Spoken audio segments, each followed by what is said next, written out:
Good morning, everyone, and welcome replay viewers. And here we are on Saturday morning, July 16th, and we'll take a look at our purple martin colonies, which are doing much better than I thought they would be doing this year. We have Kathleen, hello to you. Thank you for joining me. I was able to answer your request last night, and we'll show you the martins here. I hope the signal is coming through okay. We have several families flying already. Andrea, good morning to you. Yes, 2 houses, as you can see.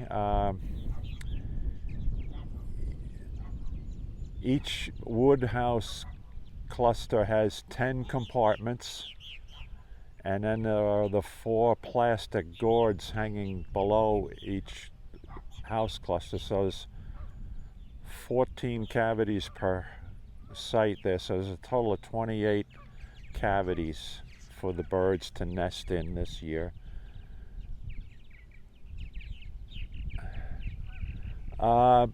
Pretty much close to full capacity. I wouldn't say 100%, but I'm probably, of the 28 cavities, I would say at least 25 to 26 are occupied. I won't know until later on in the season, when I take the houses down after the birds leave and start cleaning out the nests and everything. I don't want to do any checks or any disturbing of them right now, because there are still more than several cavities where the baby birds are still inside the houses and the parents are still feeding them, bringing insects into. But they'll be fledging within the next week or so. Maybe we can catch an eye of one of the parent birds bringing insects into babies in one of the gourds here, or one of the nests. As a matter of fact, if I can zoom in on this one gourd, I see a little beak peeking out of a gourd opening. Let me see if I can hit the zoom again here. Let's go to this.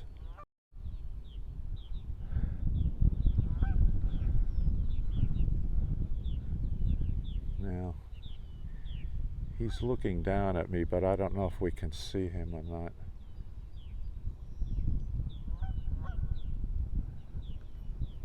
It's a little difficult to catch, but there's one or more in the gourd I'm centered the view on. And hopefully we'll get to see a parent bird come in with an insect in its beak, feed that one.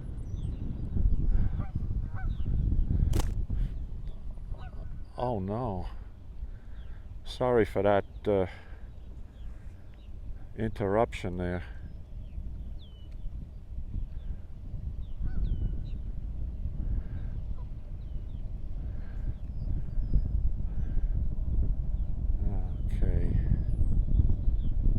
Spin around this way. I'll go back to normal zoom. Okay, there we go. Hope I didn't lose everybody with the broadcast.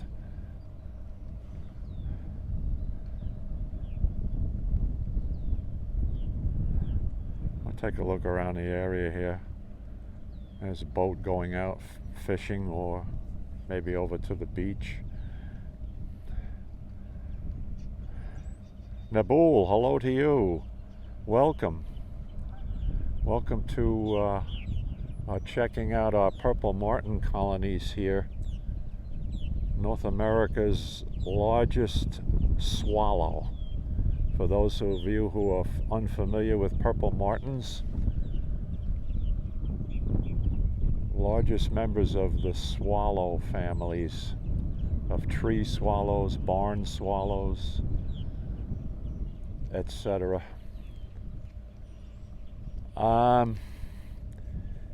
Yeah, it's pretty close to high tide, Kathleen. No, there was no flooding from the full moon this past week. We were lucky that way, because it was a super moon again, right? The super wolf moon, they call it, for July. I was out the other night on the full moon night. I woke up and came downstairs and went outside around midnight, and it was absolutely beautiful here. But high tide that day, there was no flooding. Andrea, yeah, that's pretty interesting what you're asking. It is incredible. They migrate to South America, primarily Brazil, for our winter. The southern hemisphere summer, obviously. And they hang out down there for 2 to 3 months. They don't breed when they're in South America. They just basically spend that time there, and then they migrate back to North America. And birds who successfully nested in these houses will come back the following spring right to these houses. That is really an amazing part of nature. And as I may have mentioned in the past, but I'll repeat it for any new folks joining us for purple martins, the average lifespan of purple martin is probably 8 to 10 years, which is amazing in itself when you consider it makes a round trip to South America and back every year. Yes, black swallow in French, okay. They're also, Naboul, they're also known here as blue martins. That's a colloquial name that was given to them because they are really, the mature males are an iridescent dark purple color. They look black to the naked eye, but when you see the sunlight shine off the feathers, here, let me tilt up so we can see some of these guys here. You see that iridescent purple color.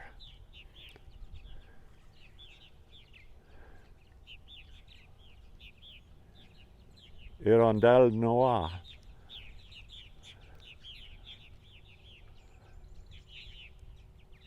Now they were flying around. What you see flying around now, and I hope they're going to fly through the field of view, are some of the families who have fledged. Now let me explain that. The mature male and female birds, in other words the ones that are 3 years old and older, will raise a clutch of baby birds, 5 to 6. They'll hatch 5 to 6 eggs, and it takes about 16 days for the eggs to hatch. And then after the last egg hatches, it takes another 26 to 28 days for those little baby birds to reach full bird size, where they would then come out of the nest, and the parents entice them to come out of the nests,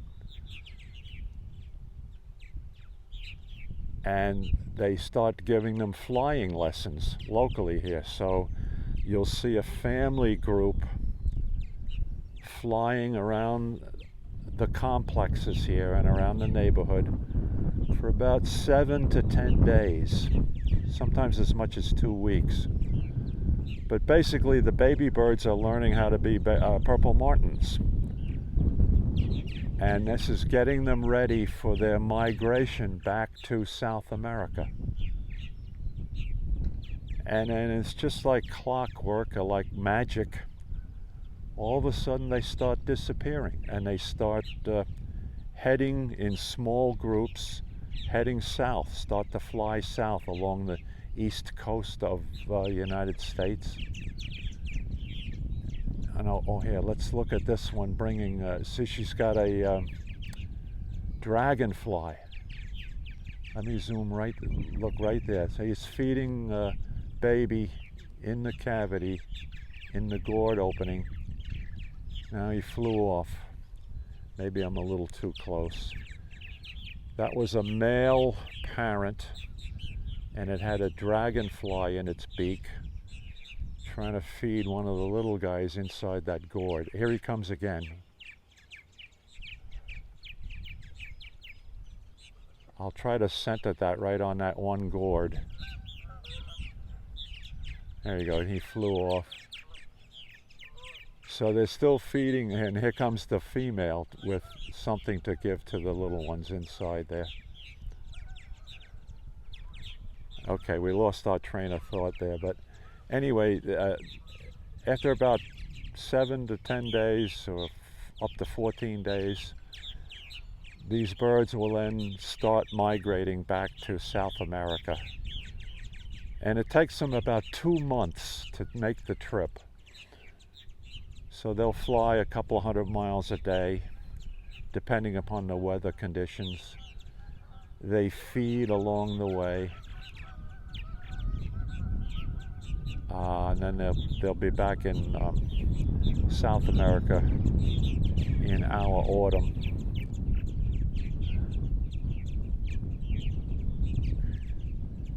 But they're all born here in North America.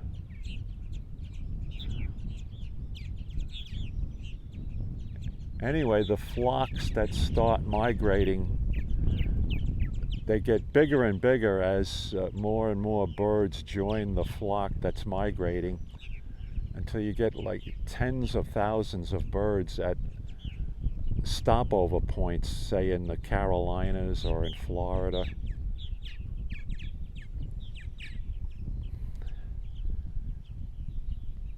Now, some of these flocks will fly down the Florida peninsula, and they'll fly across the Caribbean Sea, island hopping to the north coast of South America. And other groups will actually hug the Gulf of Mexico coastline, and they'll fly along the northern coast of the Gulf of Mexico, down the eastern shore of Mexico and Central American countries, through Panama into South America. They'll go that way.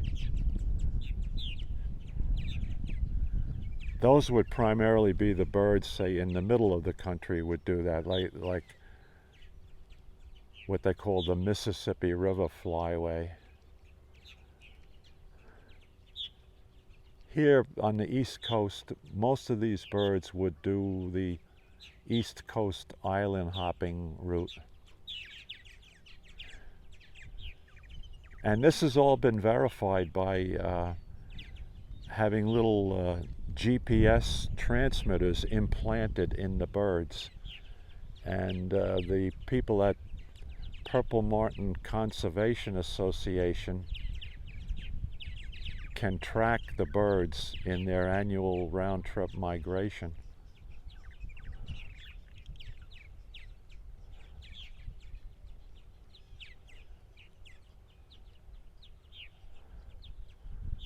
All right, let's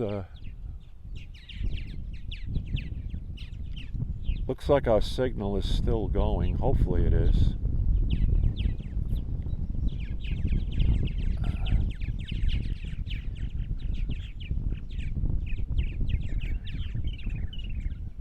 If we lost any part of this, this is being recorded on my iPhone, so I will put it up as a separate video on the YouTube channel. Oh, Nabul, you're good. Thank you very much for that update. I appreciate that.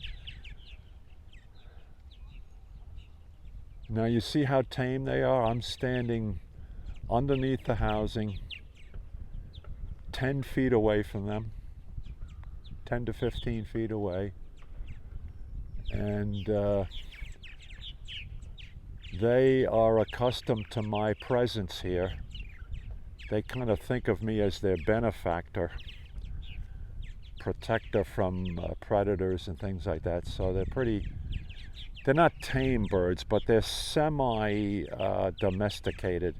I think that's the term that's been used to describe them, because they have been dependent upon housing provided by humans here in North America for the last 400 years. And even more so when you think of the Native American Indians put up gourds to attract them back in pre-colonial days.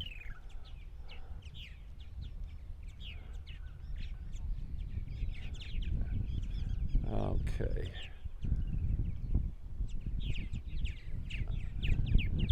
Come on, family flock, fly back in.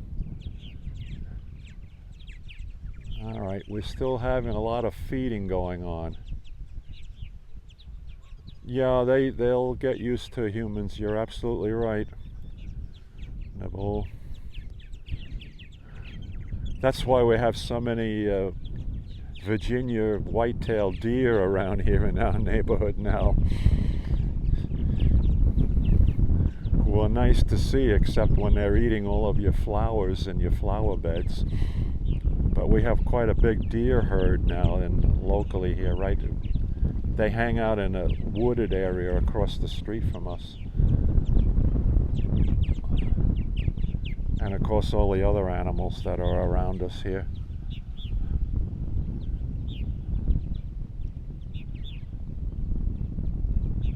I was hoping we would see a few more flying in and out, but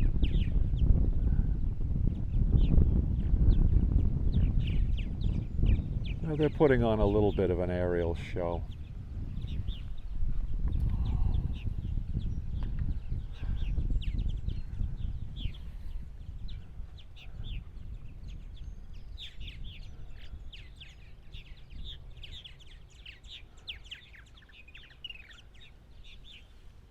So this is very enjoyable to do this. I have been doing what they call hosting purple martins for over 40 years now.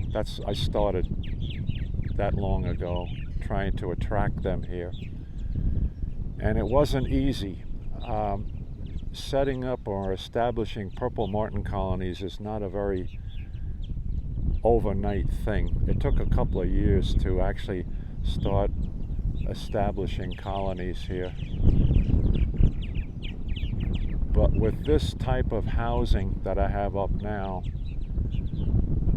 they've been coming back to these houses for decades now.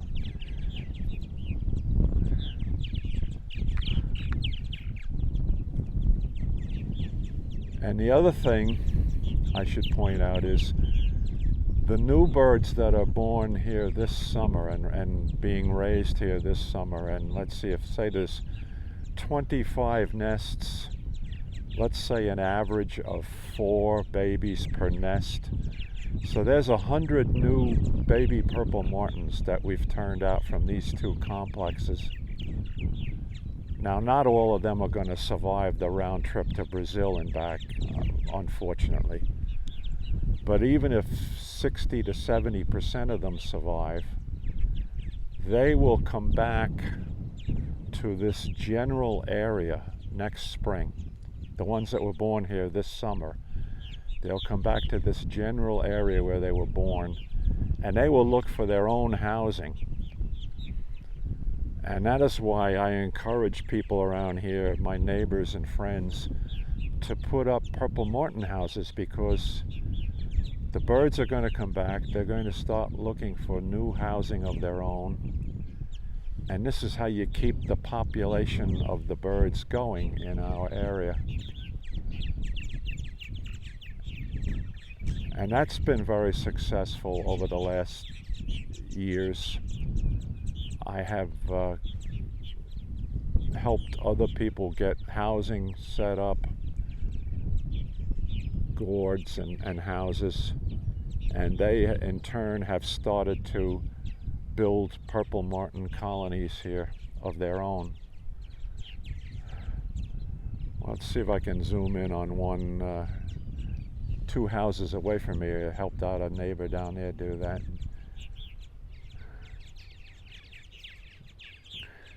Oh, they're flying in now.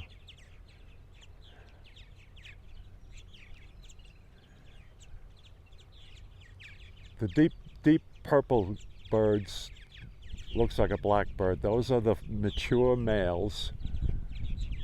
The birds with the gray breasts are a combination of females and some juveniles who have not molted yet.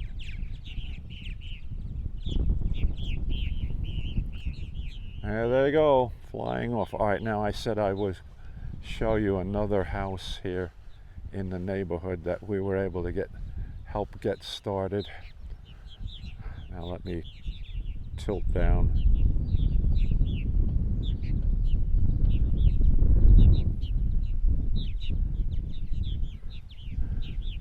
To get a good view of it.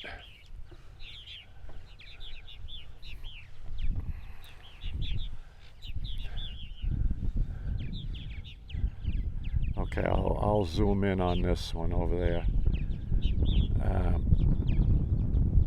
I have that house centered in the view. It's right next to that cedar tree, between the cedar tree and the flagpole. So let's zoom in. Okay, if you can get a glimpse of that house, that it's on a pole, and I started off my neighbor there with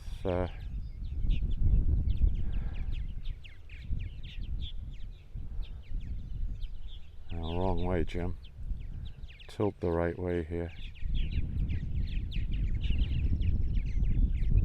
Okay, a little too much. All right, let's go right there. I started them off by giving them 4 excess gourds, and then they purchased a plastic house to also put on top of the pole. And this year they were able to fill up all 4 gourds with nests, and the birds then also started to put nests in the plastic house. And these were most likely birds that were born here last summer, and they came back to this general area looking for their own housing. So we were successful in helping out in that regard.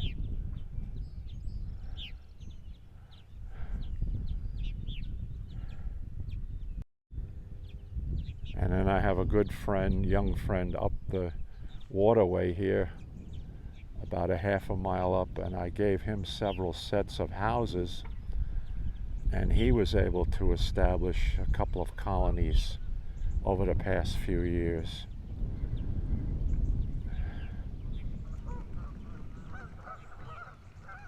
And there go our resident Canada geese.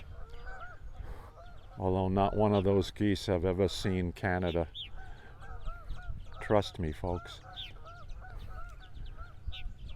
They've adopted the good life on Long Island here, where why should we migrate when we can spend 12 months of a year on people's lawns and golf courses and things like that.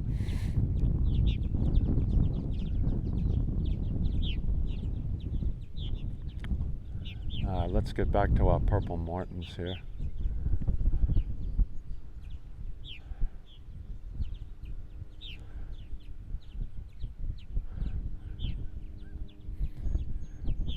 Things will start to quiet down now as we get closer to the noon time, because these birds are up. Yeah, they're very smart birds, Nabool, they are. The martins are up before the sun comes up. If you've watched any of my sunrise videos, you'll see the birds also flying at that time of day. And they're out feeding very early in morning. Then they kind of slough off or take it easy at midday, and then the feeding resumes again in late afternoon, evening time, and they will, for instance, if they are feeding babies, that will continue right to sunset, maybe even another half hour after sunset this time of year. This is the busiest time of year for the parent birds, when the little ones in the nest are in that last week before they're ready to make their first flight, because all they're doing for 16 hours a day are stuffing these little babies in there with insects, building them up and getting them ready to come out of the nest to fly. And from my observations, first flight for a baby purple martin is like an act of faith, a leap of faith. The parents get them out on the porches of the cavities, and they entice them to flap their wings and fly off the houses. Usually the parents will have an insect in their beak, and they'll try to draw the baby out that way to follow them to get fed. And it's really interesting to see when you see a first flight like that. This fat little baby bird starts to tumble off the house, and its wings go a mile a minute, and it flies, and then all of a sudden it realizes it can fly, and it flies off, and it follows the parents around wherever the parents are flying. And that's how the male and female parent birds get their 5 to 6 youngsters to fly, one at a time. And as each little one flies, then it'll head for the nearest treetop or whatever to rest after its first flight. So it takes the parents maybe 4 to 5 hours or so to get all 5 to 6 babies out and into their first flight. And then they fly around and they round them up. And then they start flying overhead as a family unit. You'll see the male and the female parents, and you'll see the whatever number of babies there are from that family flying around together. And the parent birds then are teaching the little ones how to catch insects on the wing. And they're training them for this migration trip back to South America.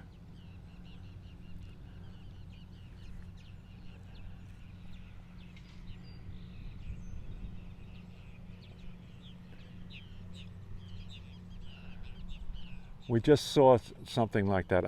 I'm sorry I missed it. We had 2 birds sitting on the perch on the left-hand side of the house I'm looking at right now. One was a baby, and the other one was a parent bird with an insect in its beak, probably a dragonfly, and he was placing the dragonfly in front of the baby, and then he'd fly off with it, and he was trying to get the little guy to follow him into flight. I wish I could have zoomed in on that. Let's see if that happens again.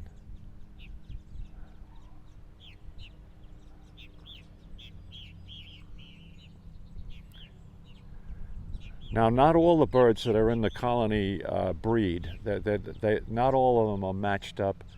We have a certain number of what they call bachelor birds. These are usually the second year birds here. In other words, the ones that were born here last year or came back, and this was their first breeding season back from Brazil. And they may not have been successful at mating up this year, so they hang out at the colonies. They're part of the colony structure. But they play a role here also.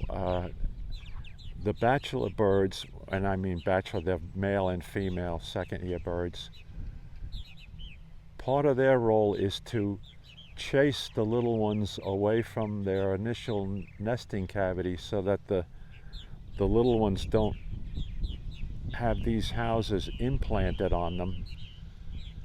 In other words, to disperse the flock so that next year when these birds come back, they'll be looking for their own houses rather than trying to move in with their parents again. It's great how nature works.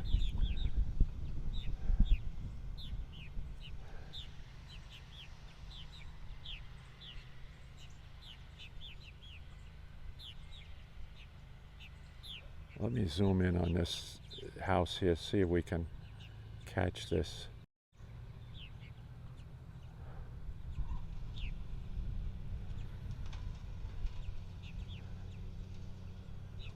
See if we can see any feeding or any where a parent bird flies in with an insect to try to get a little guy to fly off of the perch.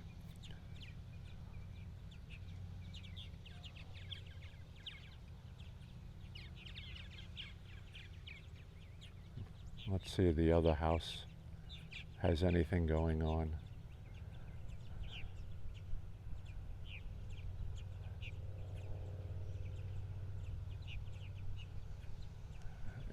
I agree with you, Nabal. It's good to take a pause once in a while and just see nature in action. Watch what nature does. There's a method to it. There's a reason for it. And we just need to take the time to enjoy it and, if we want, understand it. They know what they're doing.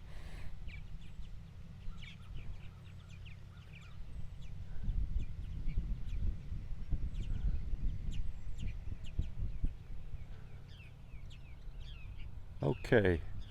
All right, so that's a morning tour of our purple martin colonies here at our home.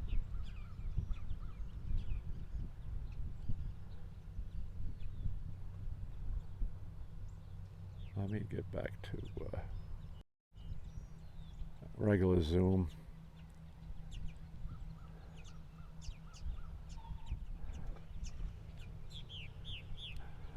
There they go. Now we'll enjoy this for a few more weeks, and then comes the sad part of the whole effort, because by August 15th, 99% of these birds will have left the area. They will have started their southern bound migration by that time. So I will have these houses down, lowered away, and put away for the winter. You know, I start cleaning them around Labor Day, taking them down, sometimes sooner than that. But it's a short season. It's basically only a 4-month season. You know, they head south, head back to South America. Again, that's, let's in general terms, say the birds left here by August 15th, they'd be back in South America by October, early November, and then they'll spend the 3 months or so in Brazil, and then they'll start heading on their next northern migration back to North America and all the nesting sites. And that will take them about 2 to 3 months to make that trip. You know, they stop along the way, they feed, they keep themselves well fed and with the energy to make that trip. And then they will start showing up at these houses by the early to mid-April of 2023. Our birds will be coming back. So in round numbers, they're here from April 15th to August 15th. Only 4 months. But they are busy as all get out here for those 4 months. Especially now in July, as the babies are coming out and taking their first flights.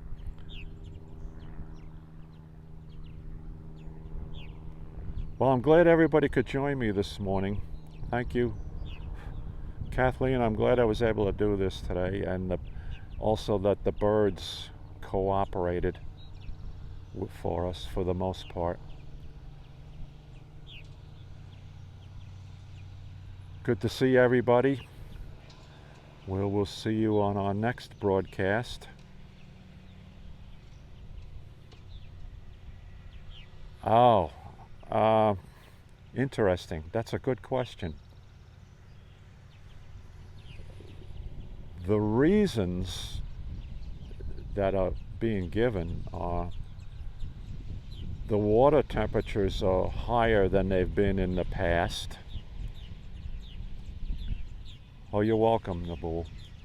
And therefore the schools of fish that the sharks feed on are coming in closer and closer to the shore.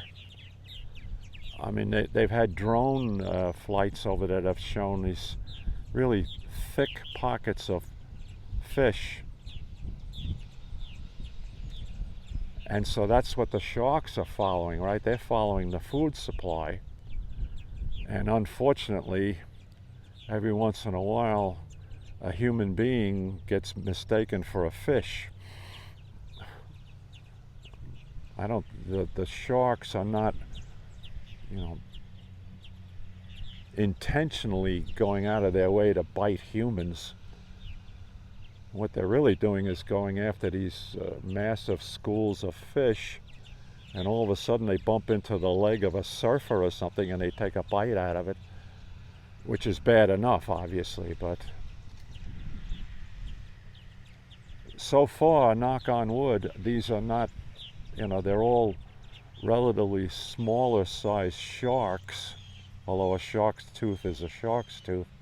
I mean, we're not talking about great white shark there in Jaws or something, but that's true. We're going into their home, and the shark is doing what it does out there. It's going after to get its meal from a school of fish. But we're going to see more and more of this as the ocean average temperature keeps increasing. They're talking the measurements from the buoys and everything of the water temperatures off of the South Shore of Long Island right now are in the low to mid 70s Fahrenheit. That was unheard of 20 years ago. At this time of year, the temperature of the ocean would only be in the 60s, and we'd be lucky to get a water temperature of 70 by Labor Day.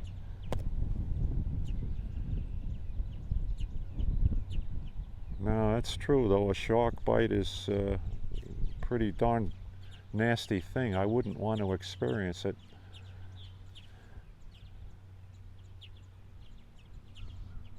But we haven't had any reports yet of spotting of great white sharks, although they're out there, but they seem to be out a little further, deeper water.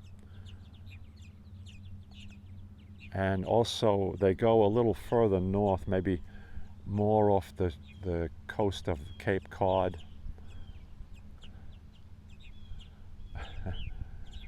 Well, Kathleen, I can see what you're saying, right?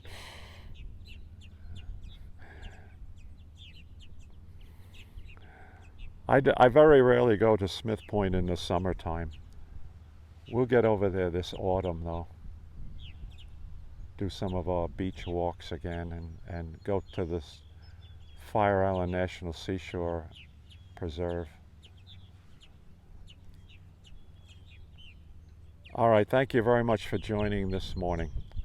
And we will be back on the air, hopefully tomorrow sometime.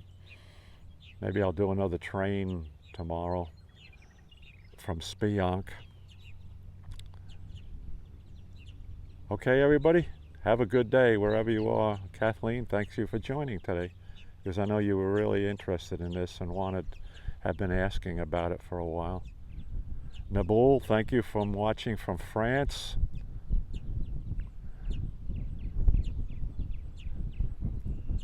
And have a great day, folks, wherever you may be.